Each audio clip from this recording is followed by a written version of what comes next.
Hi everyone, it's John from WoTSeries. Welcome back to another video, and today we're talking Wheel of Time show news. So we're going to cover a bunch of different stuff in today's video. We're talking about the ReWoTch campaign. What is it? Why is it happening? And what does it hope to accomplish? We're going to talk about the SAG-AFTRA strike, what it meant for when the show was actually filming, and what it means now that the strike is over, which is a great thing, but we're going to talk about that in just a few moments.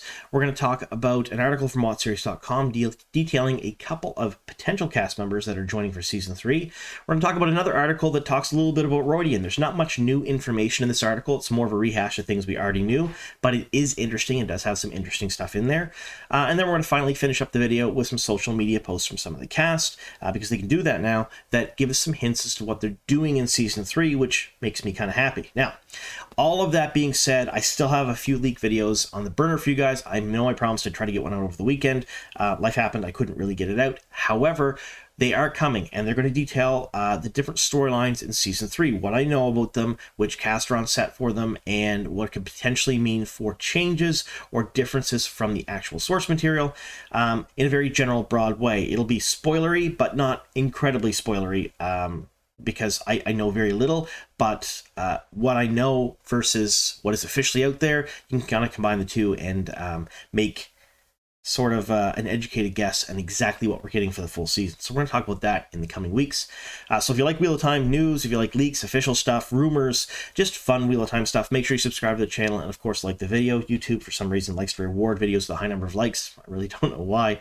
And spread the word to family and friends. We're actually creeping up on 25,000 subscribers, which is crazy to me. That's absolutely bonkers. I never thought I'd get this far. I want to thank all of you so much for that. But we're getting there. We're getting close. So if you folks haven't already subscribed, be part of the What Up push to 25,000. All right.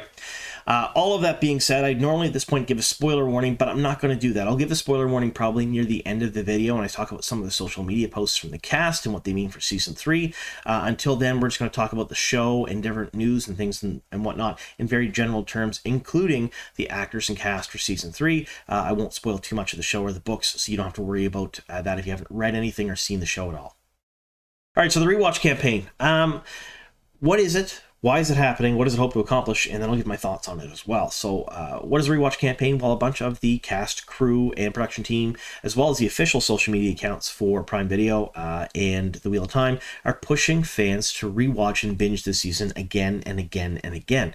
They're looking for people to watch this a number of different times in completion. And that's probably the key word here. And we'll get into that on my thoughts why they're doing this in just a second. But they want people to fully watch the season again. They don't want you to turn it on and watch 30 minutes of an episode and shut it off. They want you to fully watch episodes 1 through 8 all over again. Now, why is this happening? And what does it hope to accomplish? Well, the why is probably a couple of different reasons. And the first one's a pretty simple one. During the run of the show and the lead up to the second season being released, the cast, crew, and production team couldn't talk about the show. They couldn't push it. They couldn't influence viewership numbers. They couldn't market it. They couldn't talk about it. And a lot of them are incredibly passionate about the show. They really enjoy it. They enjoy what they're doing, especially Rafe Judkins, the showrunner. This is a dream of his to bring this to life. So they have a lot of stuff stockpiled from when they filmed and things they had planned on releasing, and they're starting to release that now and push it. And why not push a ReWoTch campaign at the same time? It's kind of a neat little bundle to add it all into. But that's not the only reason. The second reason, and likely the most important reason, is Amazon takes its numbers very, very seriously. So seriously, in fact, that I've done whole videos on rumors of things that are to come for the Wheel of Time if it continues.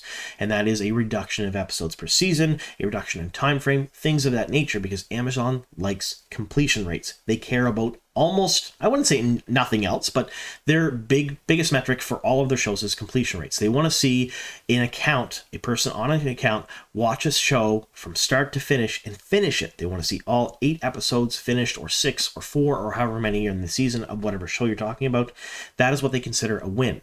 They don't consider someone watching 2 episodes and shutting it off a win. They don't consider someone watching 6 episodes and shutting it off a win.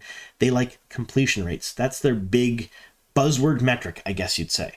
Now, I grew up in the heyday of, I don't want to say network TV, but I guess, where we were used to 24, 30, 36 episodes per season. And sometimes in some of the dramas and some of the thriller shows that we watched, they were an hour long. So these were a ton of episodes per season. I always seem to reference Lost when I talk about this. Lost is a very good example. It had a ton of episodes per season. You're talking well over 20 per season, and it ran for a number of seasons, was very successful. But that's network TV. It's different than the streaming platforms. Back then, they made money every single time they ran an episode because they could buy commercial time for it, or they could rather sell commercial time for that episode. So having a large number of episodes per season was a good thing. That's why they were called seasons. I mean, they ran for complete full seasons, multiple seasons sometimes, in fact. And they made money off every episode they released. Subscription services or streaming services are a little bit different. They rely on your money buying into the platform, and then you have access to everything. So they don't care really that you watch 3 things on their platform. They're still getting their monthly subscription from you. What they do care about is what you tend to complete and watch, and then they use those metrics to figure out what is popular, what sells, what people will stay subscribed for, and they'll put the money behind those shows. And a lot of their metrics tend to show that someone who completes a series will continue to watch it and continue to stay subscribed. And they also show what happens when people watch it. So I don't think a lot of people understand this. When you're using a streaming service, they know a lot about you. We're talking a lot. Like, they gather all kinds of information about you. So if you shut off, say you watch Reacher, for example, and you watch 3 episodes and you're halfway through the 3rd episode, and you're like, this is not for me, and you shut it off. And the last 15 minutes of that episode was just the 2 main characters talking on screen and doing character development. Amazon will look at that as a loss and say, this is an action show. We did 15 minutes straight of character development and this person left. They don't care if one person does it, but if it's a trend, if a lot of people do it, they take that data very seriously. So if you complete a season, they go, people like that. That's a good thing. We'll keep on with that. And they also have metrics right now that tend to show that lower numbers in the season, so 6 episodes, 4 episodes, things of that nature, tend to get completed more often than longer seasons, which just totally makes sense to me. If you have an 8-episode season that's an hour long each, it's easier to watch a 6-hour, hour-long each episode season than it is that 8-hour season. It just makes sense that way. However, they don't take into effect, in my opinion anyway, the fact that sometimes certain shows, certain demographics need that extra time, that extra character development, that extra push into the show to make it better. Smaller is not always best. Less time is not always best, even though people complete it best. But they have metrics for all of these things. So the ReWoTch campaign also is pushing people to finish the full season and give those good metrics to Amazon, likely because season 4 hasn't been greenlit yet. Now, it may have been, but it's not officially announced in any way, shape, or form, and I myself personally have heard nothing about it. I've reached out to a number of different people that I talked to, a number of acquaintances, a number of sources, a number of people that don't even talk to me normally. I just reached out to everybody, including all the official channels, asking for information on the greenlight of season 4, and it's been crickets. Nobody will comment on it in any way, shape, or form. And while that isn't necessarily a sign of something negative, it's not a sign of anything positive in my mind. So right now, we don't know if season 4 has been greenlit, and with the fact that they're pushing for people to complete the season, and I think Rafe Judkins, the showrunner, has actually said, if you want to put it on loop and keep rewatching it, that's a great thing.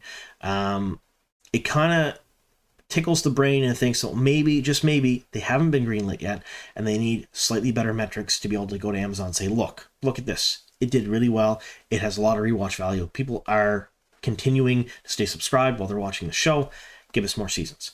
That's my opinion on it. I'm not 100% sure if that's why it's happening, but I think it's probably pretty close to the truth. Now, what's my thoughts on it? Well, I don't think a rewatch is a bad thing, no matter who's asking you to do it or the real reasons why it's happening. I've read the series a number of times. Those of you who've been part of the channel for quite some time know that it's a lot. It's staggering and kind of embarrassing how many times I've read these books. And every single time I read it, even in most recent rereads, I always tend to pick up something new, something I've forgotten about. I know the storyline, I know the general arc, I know where things are going, so I know what to watch for, and I'm always experiencing it in a different fashion, learning new things, and just enjoying it every single time, because it's a little bit different, because you tend to pick up on different things. I have different favorite characters, different favorite arcs. I'll pick up on small things that I didn't realize had happened, even though I'd read them a number of different times. And the show is much like that. I've rewatched the second season a number of different times now, in its entirety. And I will say that every single time I've watched it, I picked up on different things. My initial scores I gave for every episode don't change. It doesn't mean that changes, because I was very fair in how I scored the season in my reviews. But I am enjoying it a little bit more because I'm recognizing certain things. I know certain things are happening, so I'm watching for things and I'm picking up on things. So do I think a rewatch is bad? No, not at all. I don't care what the real reasons are for the rewatch campaign. It's actually a good thing if you're a fan of the show to rewatch it a number of different times, because you're going to pick up on different stuff. And if you want the show to succeed and continue on, we want to give Amazon good numbers. I mean, let's face it, they're here to make money, and if they don't think they're making money, that's all they care about, really. They don't care about passion projects. They don't care about fandoms. They don't care about how much people love something. They care about the bottom line. And I'm not talking about the showrunner or the people working on the show. I'm talking about the suits, the people in charge, people who make the decisions. They care about money because they're a company, and that's really all they should care about. That's their job. So if you give them reasons to continue giving you the content you like, then you'll probably keep getting it. If you don't give them reasons, then you likely won't get it. That's just facts. All right. All of that being said, should you rewatch the second season? Absolutely. Do it. If you haven't watched the first season yet, or if you haven't started the second season yet, and I know there are a number of people that watched first season that said, never again, I won't come back, because it ended pretty weak. A lot of people were very upset about it. I will say to you folks, and there are a number of you out there that watch my channel that are not big fans of the show. If you haven't seen the second season, definitely give it a chance. It is leaps and bounds ahead of the first season. It is very, very good. If you want a general idea of what I thought about each and every episode, check out my reviews. I'll do a total season 2 review at some point in the coming weeks.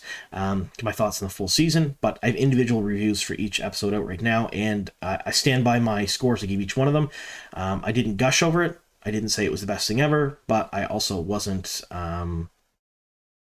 negative either, if that makes any sense. I gave constructive criticism, and I gave a fair score for each episode, which is not something everyone is doing with the show. I find a lot of people either really, really, really hate it, or really, really, really love it, and they're blind to everything else. I try to be as fair, as balanced as possible with the show, and ignore the books, just as a show. So there's that. All right, now we're going to talk about this. The strike is over. Yes, it is. Thank goodness. All right, yes, the strike is over. What did it mean? Well, when the SAG-AFTRA strike was live, when it was happening, there was a lot of uncertainty for a lot of different projects. Basically, any union projects had to shut down. They weren't filming. Think big Marvel movies like Deadpool 3, other big blockbusters for studios and stuff. They just shut down. They didn't film. Actors and actresses couldn't promote films that were completed or shows that were completed. They couldn't work on some of the shows if they were part of union, depending on agreements, and the agreements were very convoluted. I know that there was a very large conversation in the content creator world on what that meant for us. Some of my peers thought that they were considered influencers and that they should not make any content related to the show, or they should not push anything, and they didn't release anything, and they had signed, not signed contracts, but they had reached out and talked to people to that effect. So they didn't release anything for the Wheel of Time. I know a lot of Wheel of Time content creators got to go to Prague, not for a premiere of the show, but to visit the set of the Two Rivers and intermingle with people. They weren't allowed to release that stuff till after the strike was over. I'm not an influencer. I don't consider myself an influencer. I am a guy who has a hobby. I super love the Wheel of Time. I super love the show. I make videos about it, and I share them with people that tend to like hearing me yammer on for some strange reason, and I appreciate that. I really do, but 100% not an influencer. So I continue to make videos. I did leaks, I did news, I did all those things. Some people slowed down, some people stopped. Some other big content creators, much bigger than me, stayed doing news and stayed talking about the Wheel of Time as well. So there was kind of confusion in the ranks and what people would do. I knew what I was going to do from the start, because I don't consider myself an influencer in any way, shape, or form. So I just kept doing what I like to do as a hobby. But it also meant that the cast and crew of the Wheel of Time couldn't promote the show. Now, they still filmed. So throughout the strike, they still filmed, and there were a number of different reasons why they filmed. There were a lot of shows and movies that were either independent that or had blessing from SAG-AFTRA to keep filming, or they were non-union shows. If you're a non-union show, you can keep filming, and union actors could get waivers to continue filming on those shows from SAG-AFTRA. There was a whole bunch of different stuff, but what stayed the same was no one promoted anything. So the actors, the actresses, production team, they didn't push anything for the Wheel of Time in the lead up to season 2. The main accounts did. And they did their best. Whoever runs the main social media accounts, you're doing a bang-up job. I really appreciate you. I'm sure most of the fandom does as well. But it wasn't near enough. That, coupled with the fact that there was limited marketing for the show, which we expected because there was abysmal marketing for season 1, and season 2 was not much better. A little bit, but not a whole lot. They missed out on a ton of different opportunities, in my opinion. But you gotta remember, I'm not an expert. I'm not an expert in marketing, but I am a person who sees things, a person who talks to people. And I'm still seeing people who have no idea the show existed, that are fantasy fans, that have read the books, that love the books. So it's kind of disconcerting to me that it's not everywhere. There was no big pushes for it. So because the cast and the crew and the production team couldn't push the show, marketing kind of fell off the cliff because there was no real marketing to speak of, and they weren't promoting the show. The season went through, very few comments from any of the production team, very few comments from any of the cast or crew, because, the strike was ongoing, they couldn't. And then the strike ended. The floodgates are open now, and they're all talking about it. They're all pushing it, like I said earlier, in the ReWoTch campaign for a bunch of different reasons, but mainly, I think, in their mind, is because they really enjoyed what they're doing and they loved it and they want to keep going with it. So, what does it mean going forward? Well, it didn't affect filming. Filming is still ongoing in South Africa as we speak right now. They're filming the final, I don't want to say final scenes of the season. I don't know where these scenes are going to fit in, but it's rumored that it's the Waste and Roydian is what they're filming there now. There was a wrap party recently because the show had finished officially filming in Prague, and most of the cast and crew were there, and a lot of that got posted to social media because the strike was over and they could talk about it. But they are still filming, so they filmed all of season 3, and they're still filming the last little bits of it. So it didn't affect that. It affected the marketing and the push of the show. So it's not a big shock to me, like we talked about earlier. The season 4 hasn't been greenlit, or they haven't announced it yet. I'm wondering if they're waiting to see how season 3 does prior to greenlighting season 4. Maybe they'll do a soft greenlight and start some work on it, but they won't actively start filming. I really don't know.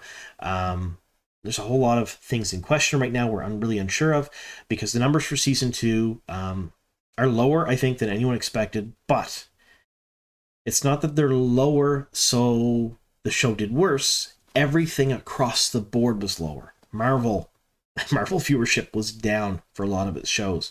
A lot of other shows on Prime, their big hits like Gen V, The Boys, Invincible, things like that, they took a hit in viewership because they couldn't be promoted or talked about.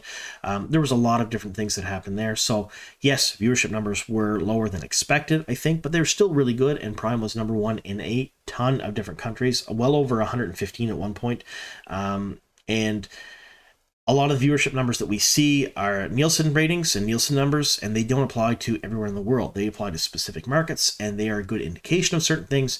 But you got to understand, Prime has huge markets in India, huge markets in other countries that are not the US. I know a lot of people from the US or North America or Eastern Europe, or Western Europe rather, tend to think of the US as the pinnacle of Hollywood, and that's where all of the viewers are. Not really. The US has a large population, but not near as large as the rest of the world combined, and Prime is doing very, very well in all of those countries. So you take those numbers with a grain of salt. They're a good indication of how things are going, but not to be an end-all.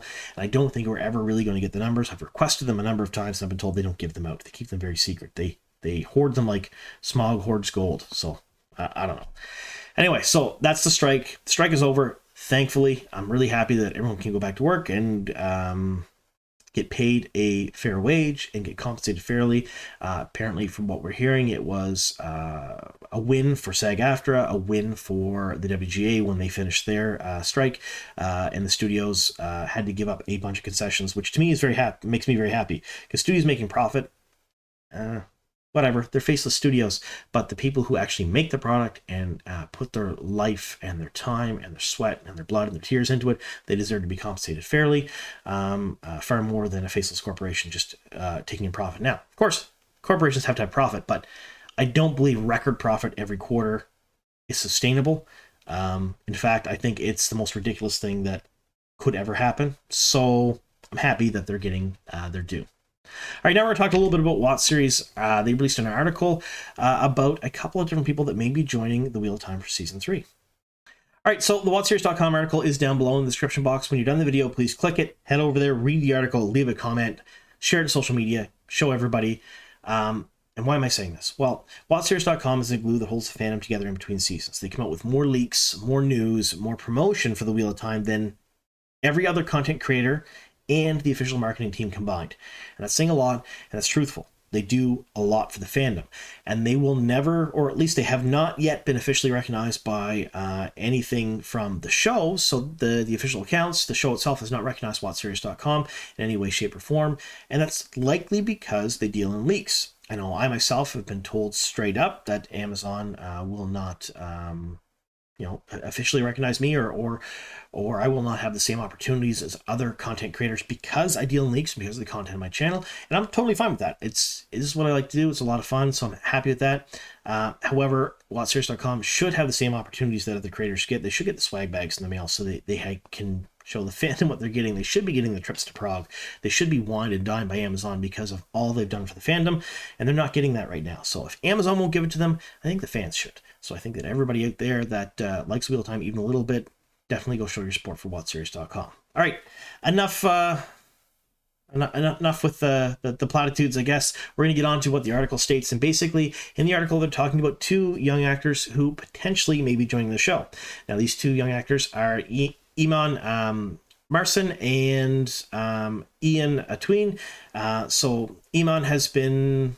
Well, he's been acting since 2018, but you're probably going to know him from Wednesday. He played Lucas Walker on Wednesday.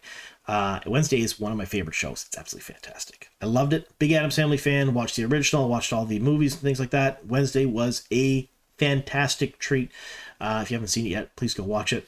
And look for Lucas because he may be joining the Wheel of Time. We're not 100% sure on that. And then Ian Atween, he has been acting on and off since he's been very young. Doesn't have many credits to his name. However, he did do the lead role in a couple of short films, Wild Boy Origins and Metonium.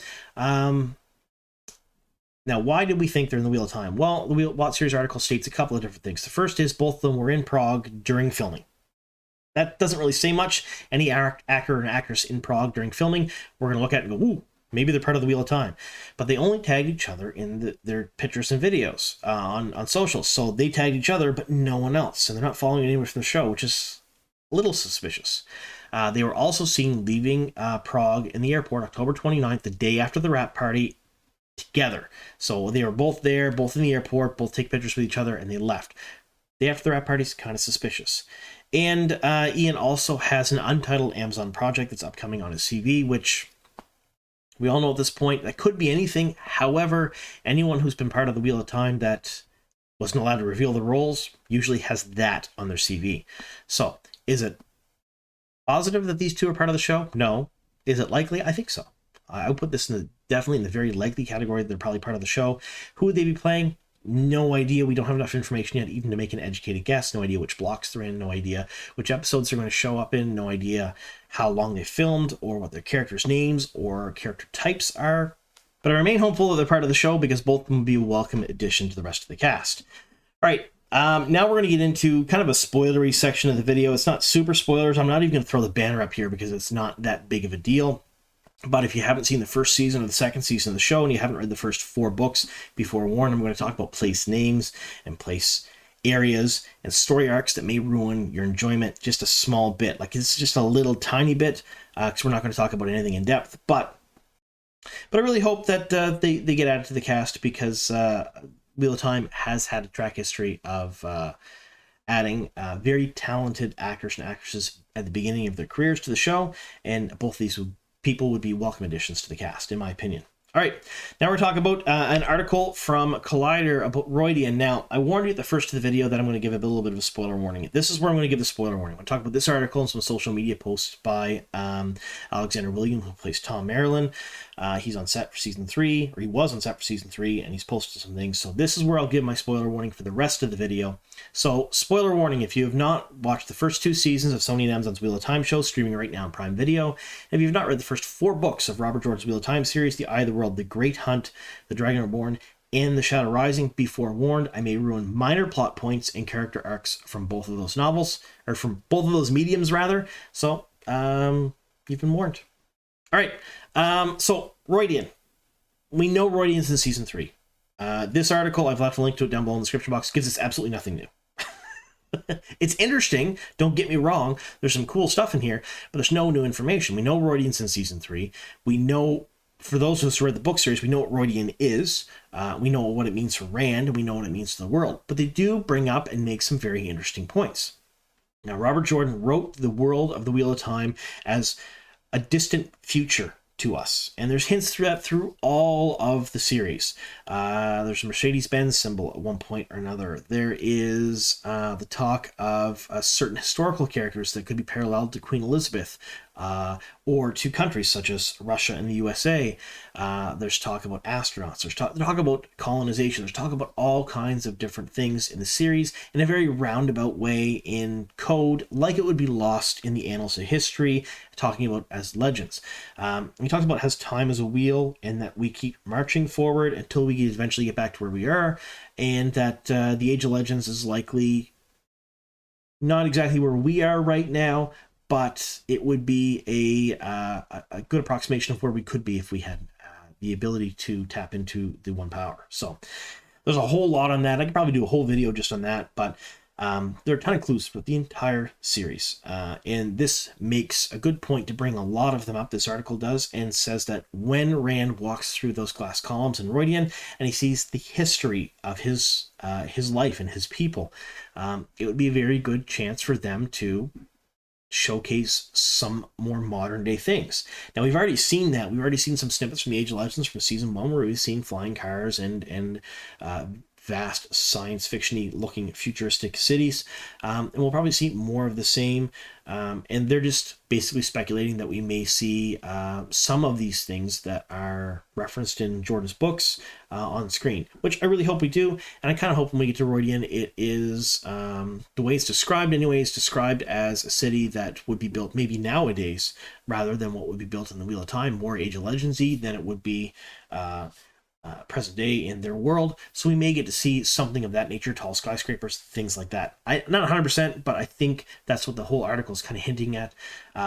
It professes to have no knowledge of what's going on. It doesn't say that they have any leaks or sources or hints. It just says that this would be really cool and they could do this.